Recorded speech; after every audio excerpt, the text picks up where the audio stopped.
41. And how many of you have actually chosen number 3, for example? 3 times 8.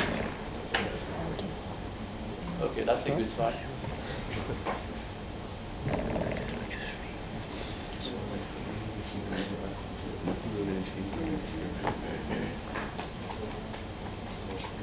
Okay, putting it close. Let's see. Has everybody got this? Yeah? Excellent. Do you want me to explain why it is number 2 for those of you who haven't got it? Don't be shy. You need to understand this kind of thing to do your coursework. Okay? Yeah? Okay, that's good. So 38. First thing is I can see is 0 and an X. What does that stand for? Hexadecimal, exactly. What is 38 in decimal number? Or how do you convert that into binary rather? It would be easier. So you have 38, right? 3 and 8.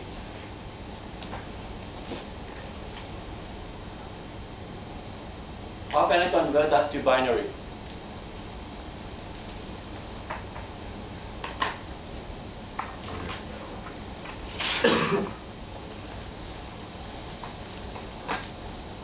Anyone? Okay. First, to write down all the binary. So can I convert this into a binary? Yes. With 4 numbers. Yeah. Well, the first line would be the second one. Is that the right answer?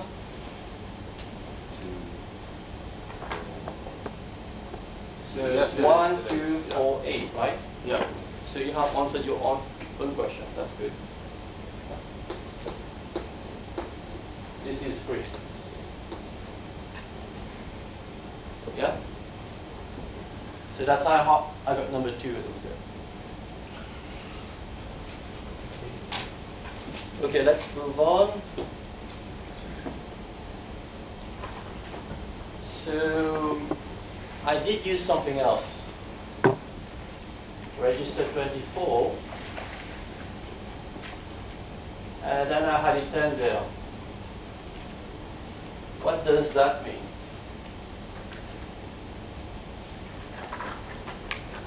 Okay, it's closed. Let me open it.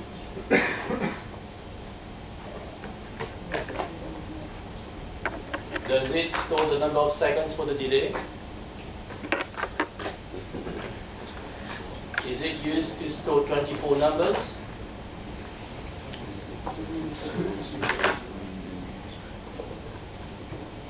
Or is it a 1 clock tick? Because the delay of 1 clock tick.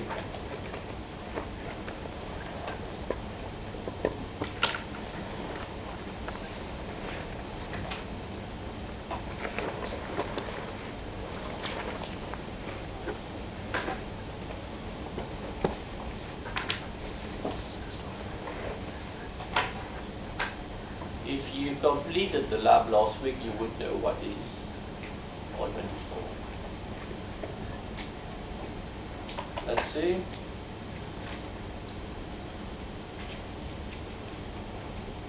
For some reason, it doesn't show me how many of you have got it right.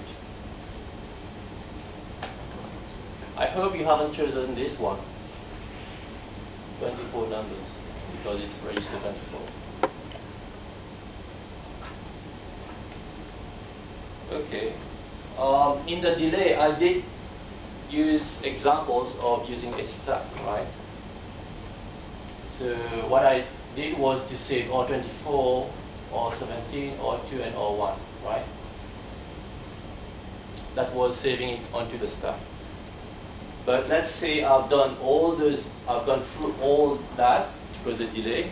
Now I'm coming out of this subroutine. What is the order of the POPs?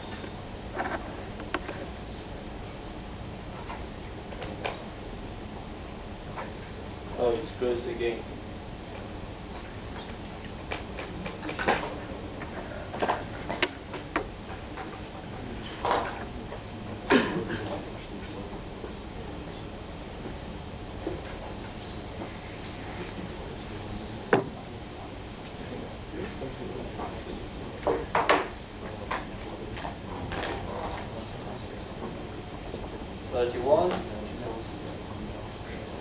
so if the order of the push is this one or 24, 17, 2 and 1,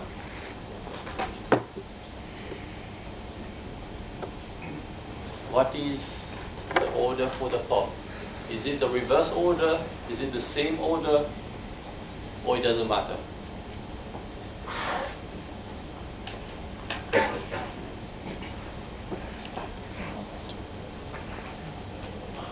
But the thing is, I don't know how many of you have got it wrong. It's not a graph at the bottom. Yeah, it's not coming up for some reason.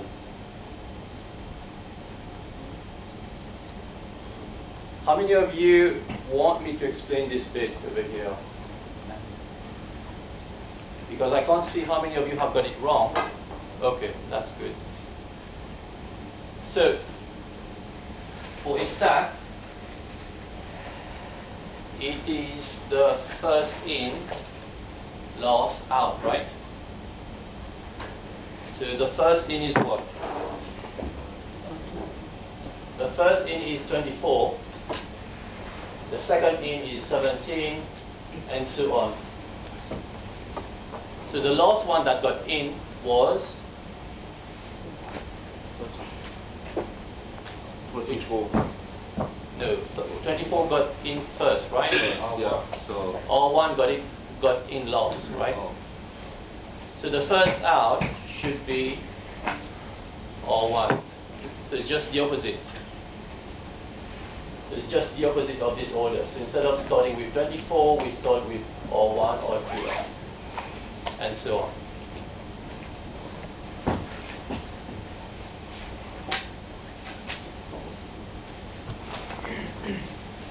Okay, we have a relative jump here.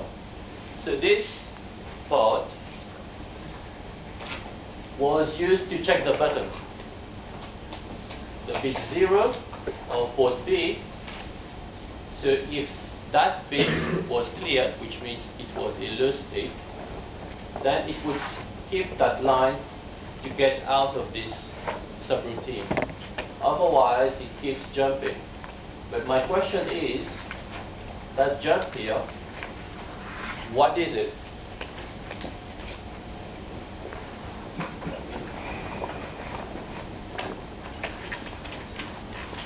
For those of you who came late, it's on channel 22.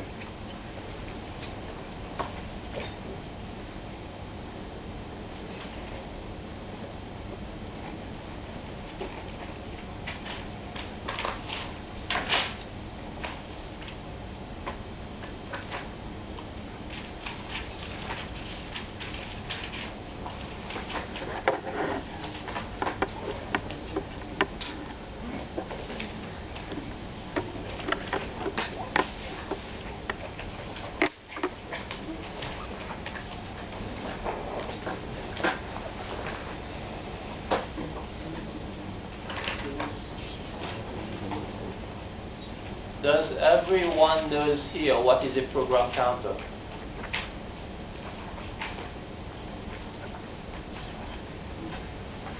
So everyone knows what is a program counter, yeah? You don't know? Okay.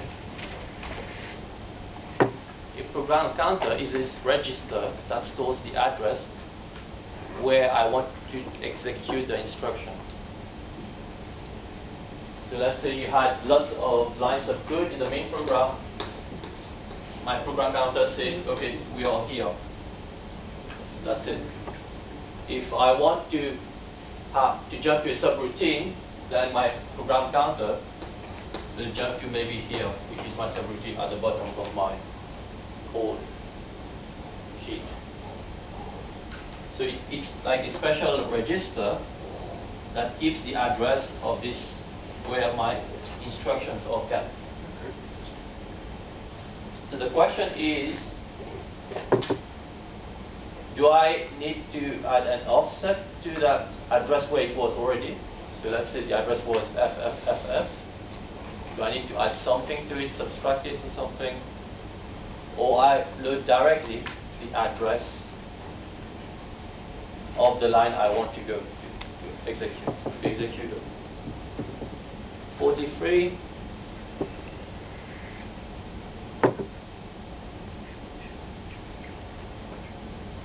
Some reason.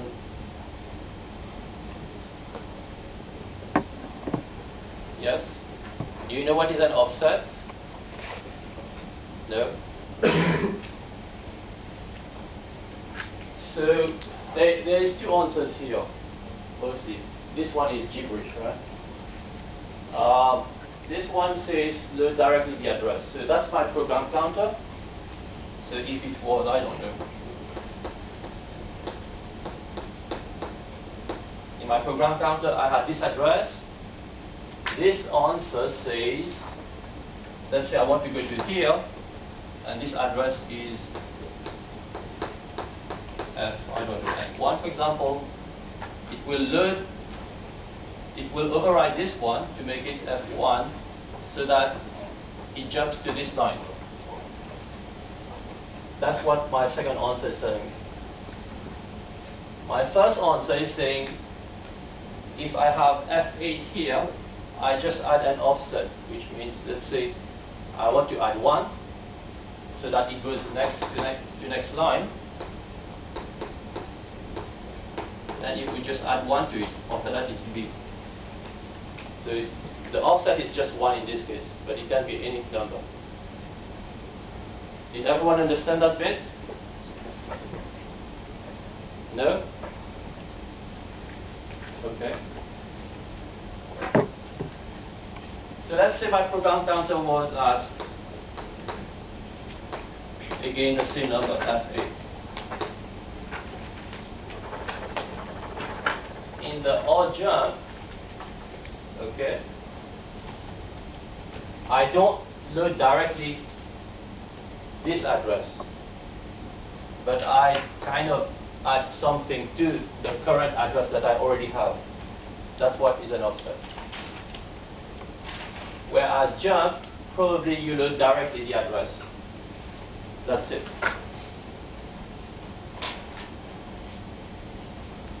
Okay, but for today, we are going to learn timers, counters, and what is an interrupt. Okay. First, we are going to see what is an interrupt in principle without going into the details of the Amiga 328. Once we know how it works in principle, then we go into the details. Okay.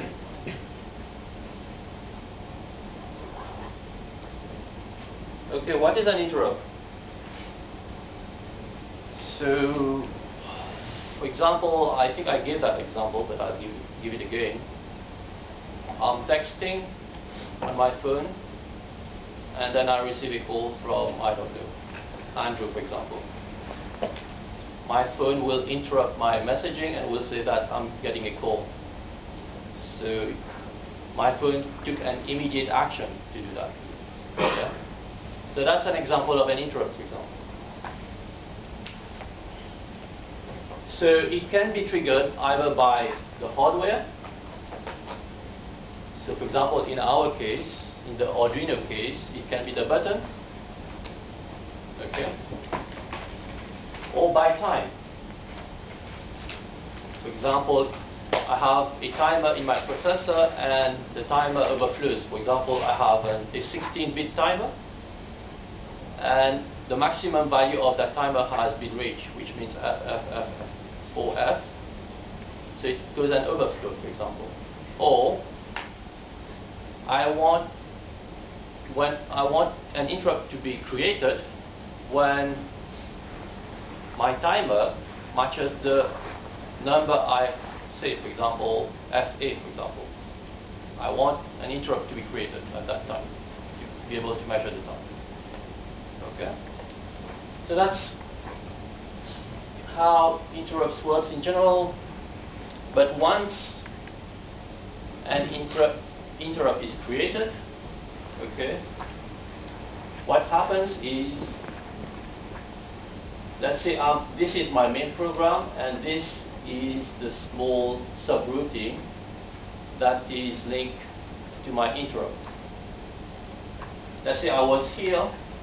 What I will do is I will save that address onto my stack. Okay?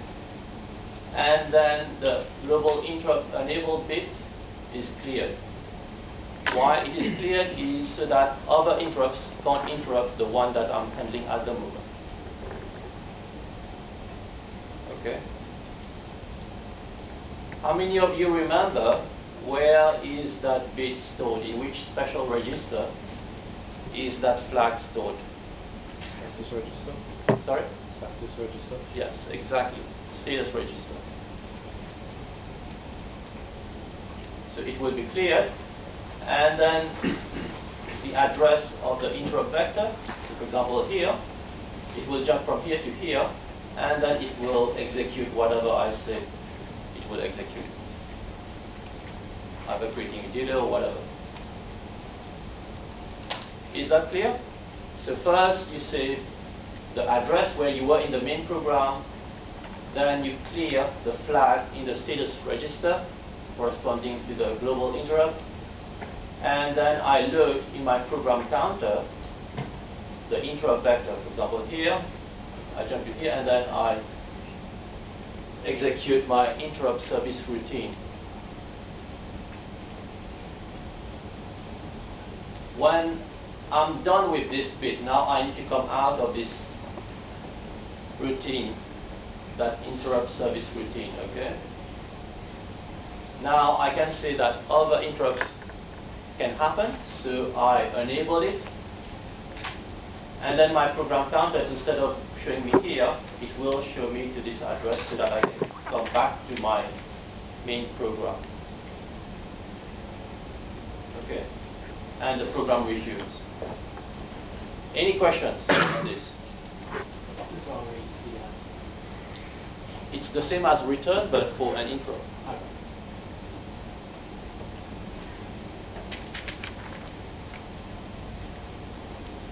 Okay. Normally each interrupt has what we call an interrupt vector, so that it knows, for example, I'm here in my main program, it knows exactly where to jump. Okay? So that you want to execute this, the subroutine for the interrupt. Okay? And what you want also to do, if you want to create an interrupt service routine, you should typically design it so that it does the bare minimum. It's very short. Let's go to the next one. So these are the types of interrupts that you may have in your Arduino. Okay? The first one is reset. I don't expect you to know all of them, but at least what, reset, for example, and a few others, for example, overflow and compare. But I will come back to those interrupts as I go through the lectures. What you need to understand here is that the one at the top has the highest priority. So let's say two interrupts happen at the same time. Reset will take priority. Okay? Whereas the one at the bottom has the least priority. But look at the address. Okay? So the lower the address, the higher the priority. That's what my next slide tells me. So reset has priority over all interrupts, and it has also the lowest address in memory. Okay. Any questions on this? No?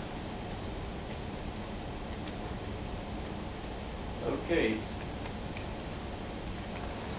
So let's look at what we said earlier. Now, before we look from the perspective of the program counter, okay? Now we look from the perspective of the stack. So let's say I'm going to use some registers into my interrupt subroutine. Before I use them, I need to save the data onto those registers. That's where I push. For example, one of my quiz was or24, or17, or2, and or1. That's what I did. And also, I saved the status register in case I need it later on. Execute my code, which is in the interrupt subroutine. Once I'm done with my code, then I pop out in reverse order my registers. And then I come back from my interrupt. Okay, now, in terms of interrupts, at least the one that we will be doing in this course, okay, there are three main types. First, an overflow. Everyone knows what is an overflow or a wraparound? Yeah? No? Anyone else? No? Okay. So, let's say I have a 16-bit register. Okay? What is the biggest number I can store on that 16-bit register?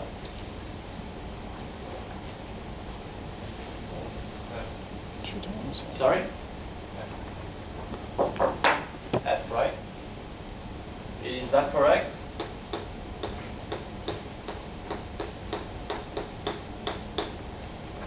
Is that correct? Is that the biggest number I can store onto my register? Everyone understand this, or it's a bit unclear?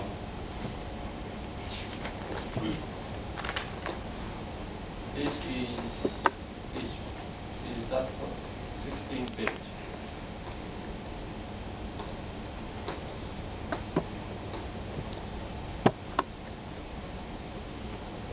Does this represent F?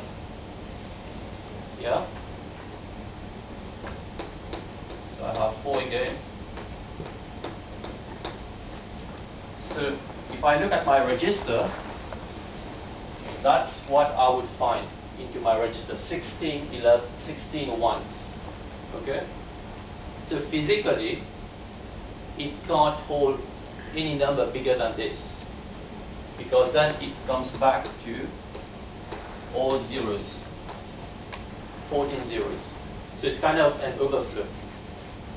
It stores the biggest number. After that biggest number, it comes back to 0. Okay? So that's what I mean by it wraps around again to 0. The other interrupt that we might have is what we call the compare interrupt, match interrupt. So let's say I want to time something. Let's say I want to count up to this number. Okay. I press the counter, the counter starts counting. Once I match this number, it creates an interrupt. That's the second type of interrupts based on timing. The third one, okay, which is probably the most relevant to your coursework, is the button. So for example, if I press the button, it creates an interrupt. Okay. Any questions on those 3 kinds of interrupts? No? So we have 3 timers, but I'm just going to do 2 timers today, with special focus on the next timer, not this one. Timer 0 is an 8-bit timer. which means that the maximum is FNF, the number you can count up to. So obviously it's a wraparound, so from FF it becomes 0. And you have an interrupt on that overflow.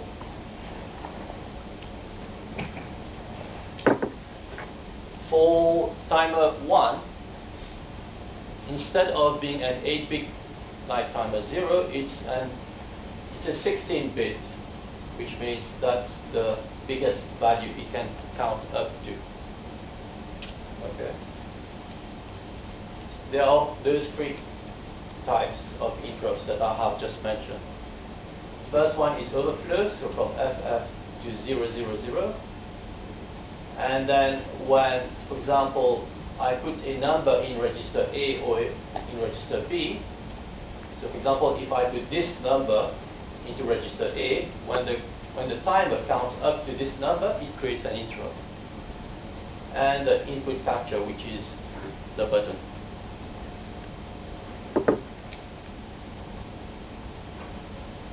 So, coming to the compare registers, okay, we have something we call OCR1AH. I told you timer 1 is how many bits? 8 or 16? 16, right? Which means I need 2 8-bit registers, right? That's what they are.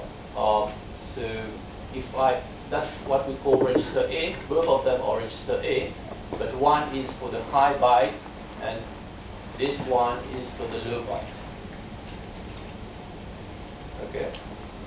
So we put a number in there. As soon as my timer matches the number in register A, then it creates an interrupt.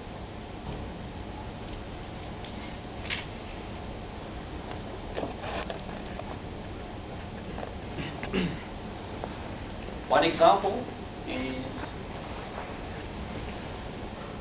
let's say I load this number FF into register R16, and then I load that into the high byte of my timer. And let's say for the low byte of my timer, I want everything to be 0. Then I clear R16, and then I store those bunch of zeros into this register. Okay. You will see that in the lab today.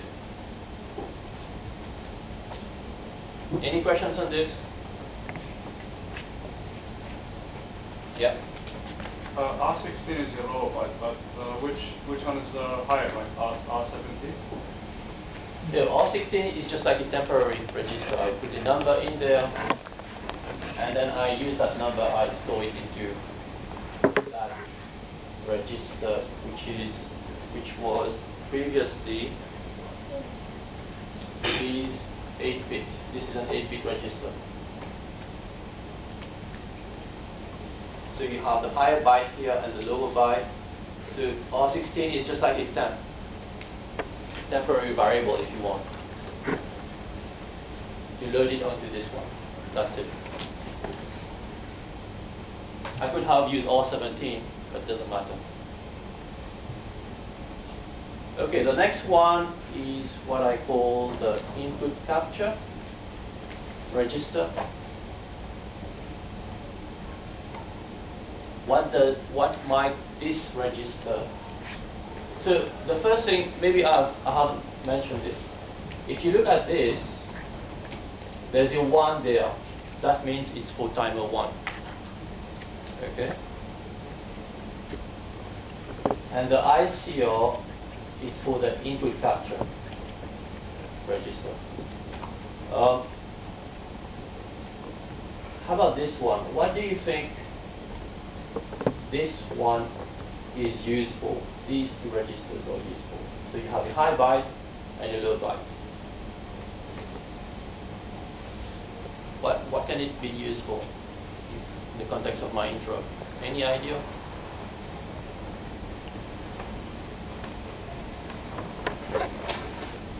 No? the register that is where I store the value of my timer when the button is pressed, for example. So let's say I've switched on my timer, so it starts counting, and then when I press the button, my counter still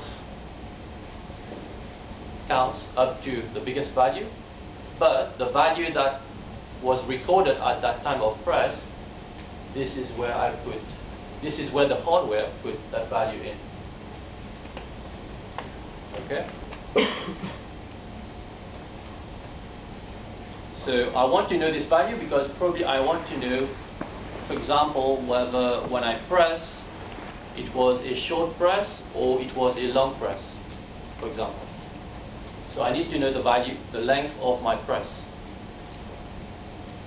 To know this, then I can load it into R8, and then the high byte I can load it into R9 and make up those numbers. But as usual, to get more details, you can look at this document. Okay. Now the last one. What is this one?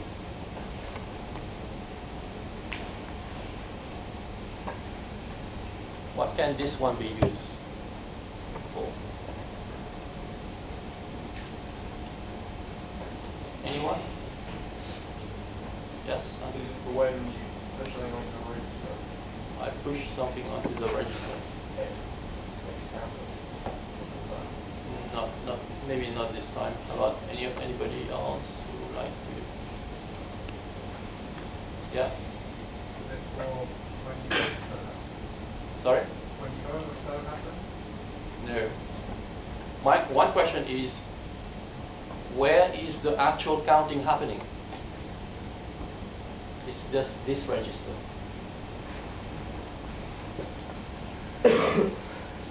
This is the actual timer. Because, for example, in this one, when I press the button, it captures the value of the timer, but the timer keeps counting up to the maximum value, and then it wraps around again, and so on. This is the actual timer. This is where it increments by 1 every time. This is the one. Okay? So sometimes you want to reset the timer to 0. That's what you will do, or at least that's what you will see in the lab. What I do here is I put 0 into R17, and then I put that 0 into the high byte, and the same into the low byte, so that my timer starts back from 0, and then starts again. Okay? Any questions on this? Yeah. What does the MT stand for? This one, Yeah. if you go back, that's what this is. Do you have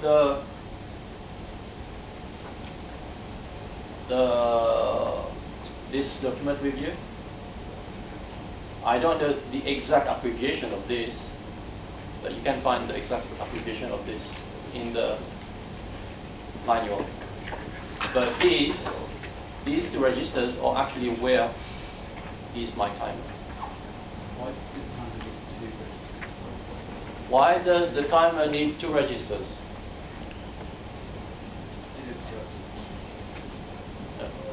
I want one of your classmates to answer this question. Yes, Faris.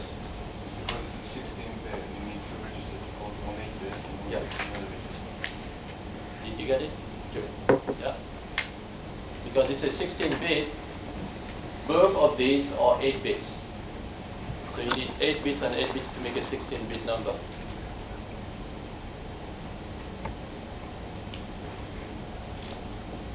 Okay, now that we have gone through all these registers, now we look at this one.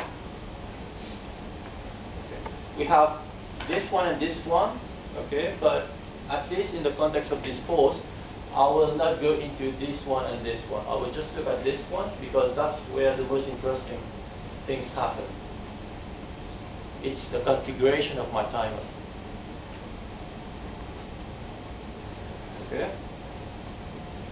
So if I look at this one,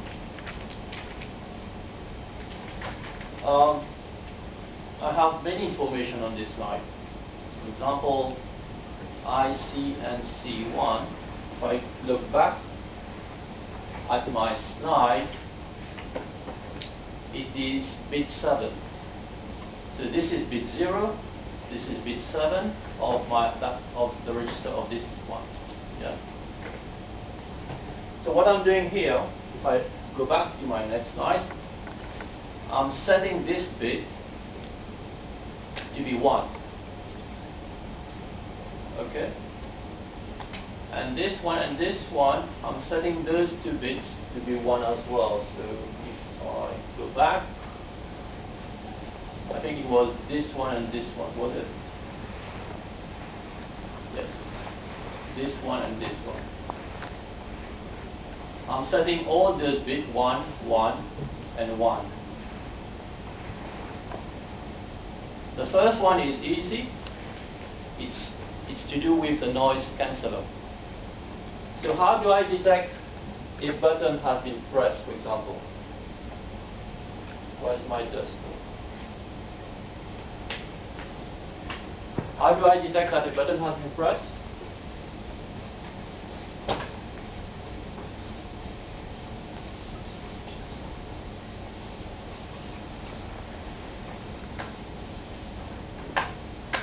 Yeah?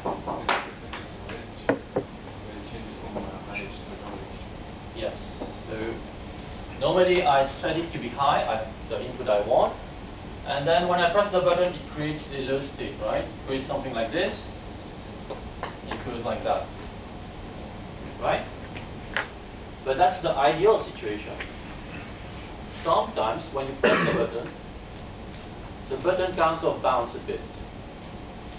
You don't see it, but it happens. So sometimes it might create something like this, maybe. So the actual length of your button is this, but if you don't have this noise canceller, it would mean that the length of your button press is just this bit, maybe. By enabling this one, what you're trying to do is try to filter out this bit. Don't tell me how it does, that's what the hardware does. Otherwise you'll be in the electronic department. But what it does is filtering out the noise. Okay? So that you can have the actual length of your button press. Okay? The other one is, what is this one? These two. So when I set these 2 bit, it means that 1 tick in my timer corresponds to 1024 CPU ticks. Okay? So when my CPU ticks 1 time, my timer ticks 1024 times. Does everyone understand that? Yeah? No, you don't understand? So it means, for example, how can I put that in a layman's term?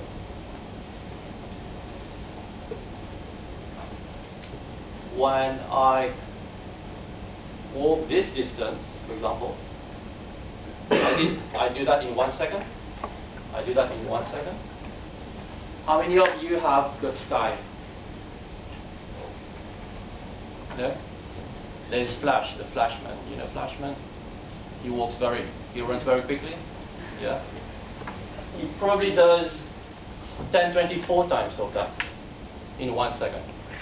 That's what it is saying. Kind of similar. So when I do something in 1 second, the other one does 1024 times of that. So in this case, the actual timer takes 1024 times longer than 1 tick of the CPU clock. Okay, that's what we call the prescaler. So we set the prescaler of the timer to be 1024 times of the CPU ticks. I will have an example in the next slide, so maybe that will come clearer. The other one, so if I look back at my slide, I see this bit here. This one is to do with the input capture, select edge. So I have my button press, right? How do I know that I have just pressed the button? It's because of that edge over here. So in this case, it is a falling edge.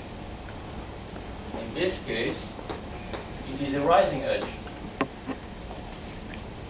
So let's say I detect on the falling edge, it will create an interrupt, and then I stop my timer, let's say.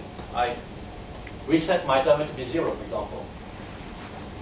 My timer counts up, and then I have to select that it detects that the button has been depressed.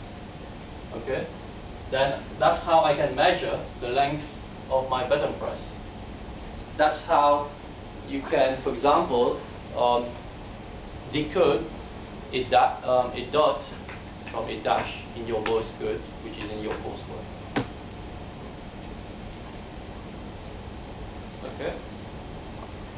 So a 0 detects a falling edge, a 1 detects a rising edge. Shall we stop here? Yeah?